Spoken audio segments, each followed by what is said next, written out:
एक गांव में एक गुरुकुल था जिसके गुरु श्री रामदास जी थे। रामदास जी ने अपने सभी शिष्यों को पूरा ज्ञान दे दिया, मात्र केवल एक ज्ञान उन्होंने अपने किसी भी शिष्य को नहीं दिया था, और वो ज्ञान था मृत जीवों को पुनः जीवित करने का ज्ञान। फिर एक दिन रामदास जी के मन में ये विचार आता है कि अगर वो ये शिक्षा आगे नहीं पहुंचाते हैं तो ये ज्ञान उनके साथ ही मर जाएगा। अगले दिन सुबह रामदास जी ने अपने शिष्यों में से सबसे बुद्धिमान शिष्य को बुलाया और उसे ये ज्ञान दिया। अगले दिन पुनः रामदास जी सभी शिष्यों को प्रांगण में बुलाते हैं और कहते हैं कि आप सभी की सभी शिक्षा, सभी ज्ञान पूरा हो चुका है, मात्र एक परीक्षा और ज्ञान बाकी है, जिसको जानने से पहले आप सभी को 1 माह जंगल में रहकर आना होगा। सभी छात्र गुरु की आज्ञा अनुसार जंगल की ओर प्रस्थान कर जाते हैं।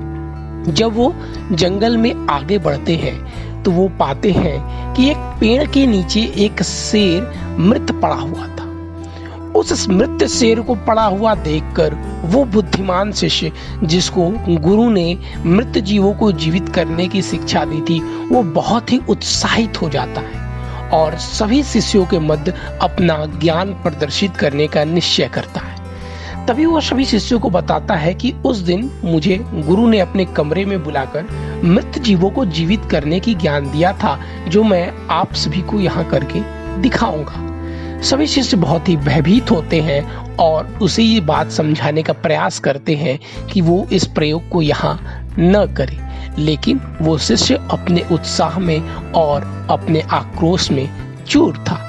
तभी सभी शिष्य पेड़ की एक ऊंची डाली पर पहुंच जाते हैं और बुद्धिमान शिष्य उस मंत्र का उच्चारण करता है और शेर धीरे धीरे जीवित हो जाता है। जीवित होने के पश्चात सबसे पहले शेर बुद्धिमान शिष्य का ही शिकार कर लेता है। जब शेर शिकार करने के पश्चात आगे निकल जाता है तो सभी शिष्य बुद्धिमान शिष्य के फटे चिथड़े शरीर को लेकर गुरु के पास पहुंचते हैं। जब वो गुरु के पास जाते हैं तो गुरु अपने मंत्रों द्वारा बुद्धिमान शिष्य को पुनः जीवित कर देते हैं।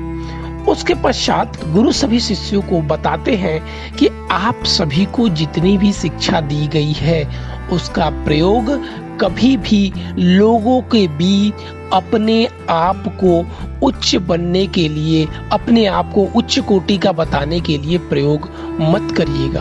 अपनी शिक्षा